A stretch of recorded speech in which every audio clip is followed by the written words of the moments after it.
Hoy nuestro Real vuelve a nacer, solo los fieles lo vamos a ver.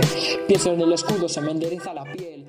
Hola futboleros, hola futboleras, vídeo nuevo para comentar el Barbastro Brea. Y es que iba a haber jornada entre semana en tercera división Grupo Aragonés y nos iba a dejar este interesantísimo partido que se iba a decidir en los minutos finales y desde el punto de penalti. Y es que en el minuto 77 iban a pitar penalti a favor del Brea y 20 Milla lo iba a transformar en gol y así darle los 3 puntos al conjunto breano para que se coloque cuarto en playoffs de ascenso con 9 puntos. Mientras tanto deja al Barbastro con 3 en posiciones de descenso a regional preferente. Nos vemos en otro vídeo, futboleros, hasta otra, adiós, cuidaros. Vamos chavales, mantengan la calma, vamos a salir de esta con nuestras armas. Nuestro león volverá a rugir, pase lo que pase, vamos a sobrevivir. La Romareda significa sonreír, aunque a veces no os toque sufrir.